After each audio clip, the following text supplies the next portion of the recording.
एक आसन पर 20-20 घंटे बैठ करके कभी कभी 24 घंटे गुजर जाते थे। नित्य क्रिया के लिए भी नहीं उठते थे और एक एक सूखी रोटी खा करके गुरु महाराज ने बताया कि शाम को रोटी कमंडल में भिगो देते थे, सवेरे तक ढल करके एकदम नरम हो जाती थी। उसी को मीस करके उस पानी को रोटी को अपना आहार बना करके एक एक रोटी खा करके भोजन किया। और वंदना है उस महापुरुष के चरणों में,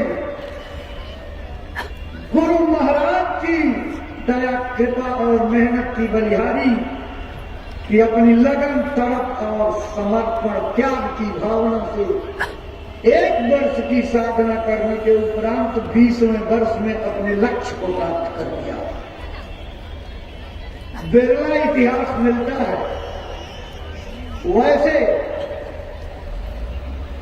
भगवान जवानी के जोश में ही मिलता है। उम्र ढल जाने की तरफ भगवान मिलने में बड़ी कठिनाई होती है। जितने भी संत कबीर साहब से लेकर के अपने गुरु महाराज तक आए हैं, सबका इतिहास उठा करके पढ़िए तो जिसको भी मिला 18, 19, 21, 20, 23, 24 अधिकतम 30 वर्ष की अवस्था तक लोगों ने प्राप्त किया। हाँ, एक महात्मा का इतिहास जरूर है, गुरु रामदास जी का, जिन्होंने 67 वर्ष की अवस्था में गुरु को प्राप्त किया और 71वें वर्ष में जाकर के परमात्मा को प्राप्त कर लिया। वो भी एक यात्रा पर जा रहे थे वैष्णो देवी की, को अचानक में गुरु जी मिल गए और पूछा कहाँ जा रहे हो? कहा इधर जा रहे हैं। कहन गुरु किया? कहन वो तो किया नहीं। तो कहन गुरु के बिना कैसे प्राप्त करोगे? गुरु के बिना मालिक मिल नहीं सकता। गुरु बिन भवनी भीतर न कोई, जो बिरंत शंकर सम होई। अगर ब्रह्मा विष्णु महादेव की पदवी पर भी पहुंच जाओ, बिना गुरु के परमात्मा नहीं मिल सकता है। चोट लगी, उन्होंने कहा कि गुरु मिलेंगे कहाँ? कहने अगर तुम्हारी इच्छा होगी तो यहीं मिल जाएंगे। कह मैं तो चाहता हूं। कहने अगर चाहते तो लोग मिल गए और वही मेड़ पर बैठ करके उनको रास्ता बता दिया। अरे प्रेमी भाई बहनों, भक्तों के लंबे चौड़े इतिहास हैं जिन्होंने शब्दों की चोट खा करके और अपने जीवन को गुरु के चरणों में समर्पित कर दिया। 1-2 नहीं, बहुत सारे इतिहास हैं, बहुत सारे इतिहास। गुरु सतगुरु मारा खींच कर शब्द सुरंगी बाण, और मेरा मारा जल दिए तो फिर न गणों कमान। सदगुरु ऐसे शब्दों की चोट मारते हैं कि अंदर तक आदमी चकनाचूर हो जाता है और अपने लक्ष्य को पूरा करने के लिए पक्का संकल्प बना लेता है और तब तक चलता है जब तक उसे मंजिल नहीं मिल जाती है। रास्ते में रुकने का, ऊबने का, थकने का, आराम करने का कोई नाम नहीं लेता, तब मंजिल मिला करती है। प्रेमी भाई बहनों, सहजो बाई का इतिहास है। शादी होने वाली थी, वही कोई 20-21 वर्ष की अवस्था थी। इनको सहेलियां सजा रही थी। जिस खिड़की के पास ये बैठी थी वो खुली हुई थी। उसी रास्ते से चरणदास जी गुजर रहे थे। खिड़की से उनकी नजर सहजों के माथे पर पड़ गई।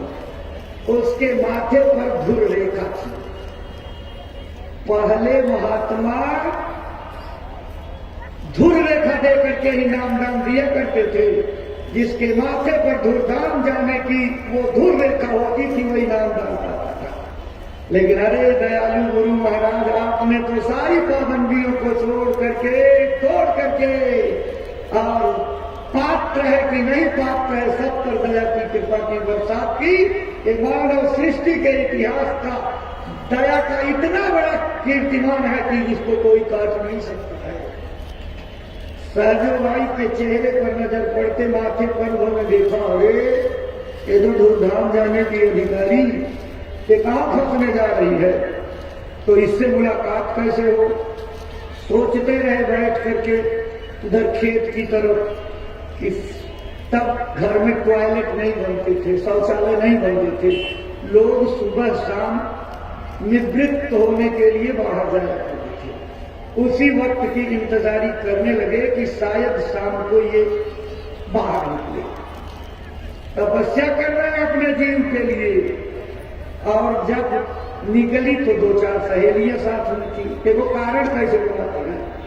उसके पैरों में एक कांटा दया से चुभा दिया, और जब उसके पैरों में कांटा चुभा तो दर्द के मारे कांटा निकालने में लग गई। बात करती सहेलियां 10-20 कदम आगे चली गई। बस इसी में गुरुजी पहुंच गए और कहा, चलना है रहना नहीं, चलना विश्वाधीश सहजो तनिक सुहाग पर कहा बुधावे छी। ऐसा जो ये तुम्हारा देश नहीं, यहां से सबको चले जाना। कोई 20 पल में, कोई 20 सेकंड में, कोई 20 मिनट में, कोई 20 घंटे में, कोई 20 सप्ताह में, कोई 20 महीने में, कोई 20 साल में, सबको इस विश्व भरी दुनिया से चले जाना है। तो इस चंद रोजा जिंदगी के लिए क्या ये बेनी गुहा रही है, सुहाग करने जा रही। अरे सुहाग कर, तो वो अचल सुहाग कर कि रिश्ता जुड़ जाए तो कभी टूटे नहीं। बात लग गई, कहा गुरुजी कैसे काम होगा, मैं नहीं नामदान दे देता हूँ। वही मेड़ पर बैठा करके नामदान दे दिया। गुरुजी चले गए और घर लौटी और उसके बाद जूड़ा उड़ा उतार करके सब फेंक दिया, कहा नहीं करनी शादी। लोगों ने कहा क्या पगला गया। सहेलियों ने कहा एक बाबा इसको मेड़ पर बैठे हुए मिल रहे थे, पता लगा।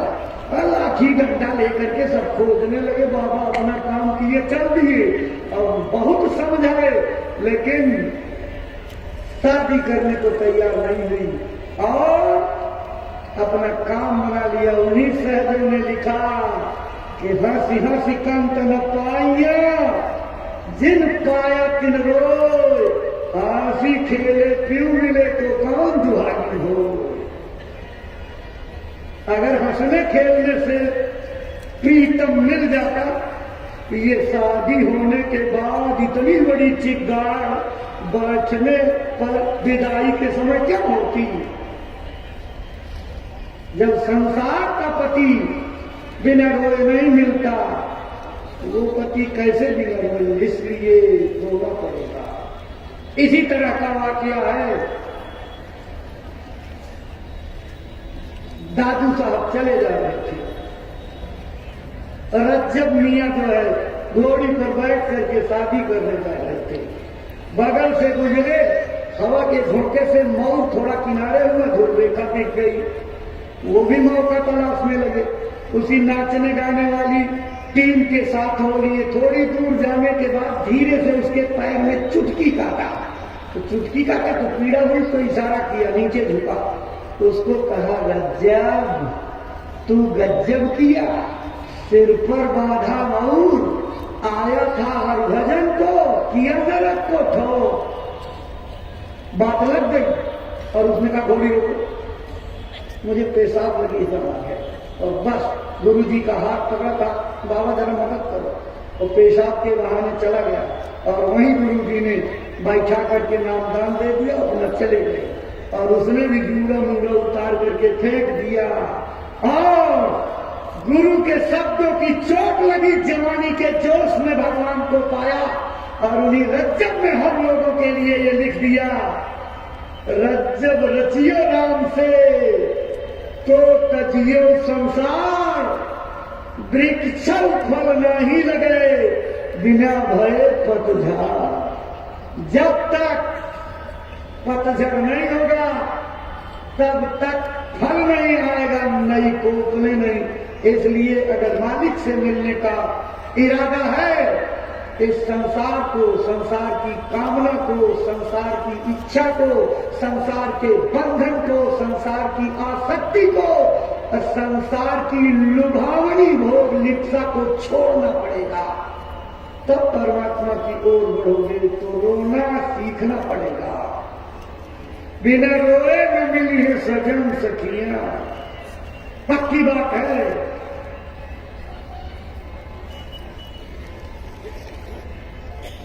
आगे लिखा है, और नहत नाद झमाझम बाजे, घटही में हो गए भजन सखियां, बिना रोए न मिली है सजन सखियां। एक भाई बहनों, इसी मंदिर में, इसी 3.5 हाथ के शरीर में अनहद नाद, आकाशवाणियां, वेदवाणियां, ऊदगी, कलमा, आयतें, प्रणोग्राम, नाम, आवाज, गैबी धुन, गैब बाणी, बहुत नाम महात्माओं ने दिए हैं। और 24 घंटे इसमें होते हैं। इसी का इशारा दूसरी जगह कबीर साहब ने लिखा है, सातों नौबत बाजती हो तो 3600 राग, 100 मंदिर सुनो पड़ो बैठन वालों का। जब तक उस मालिक के पावर हाउस से इसके अंदर शब्दों की गुंजार होती रहती है, शरीर जिंदा, शरीर के अंग जिंदा, आंख कान जिंदा, सब देखते सुनते बोलते बोलते हो। लेकिन जिस दिन आवाज की तार पावर हाउस से काट दी जाती है, उसी दिन ये शरीर मुर्दा हो जाता है। इस पर गिद्ध और कौवे बैठते हैं, नोच नोच करके खा जाते हैं। इस शरीर का महत्व उसी आवाज के नाते है, उसी नाम के नाते है जो 24 घंटे इसमें उतर रहा है। उन्होंने कहा, इस शब्द को, इस आवाज को, इस भजन को कौन जीव जाग करके सीख सकता है, पा सकता है? जागई उह जीव गुरु का प्यारा, जिंदगी में सीखे मरण सखिया, बिना रोए न मिले सजन सखिया। वही आदमी उस मालिक को प्राप्त कर सकता है जो जीते जी मरना सीख ले। इससे तो सारी दुनिया डरती है। कौन मरना चाहता है? इसका मतलब कोई परमात्मा को पाना नहीं चाहता है। लेकिन गुरु का भक्त, गुरु का आशिक, गुरु का दीवाना, गुरु के दर्शन के लिए भूखा प्यासा मौत को गले लगाने से हरगिज डरता नहीं है। यही मरने से जग डरे, मेरे मन आनंद कब मरी हो, कब पाई हो पूरन परमानंद।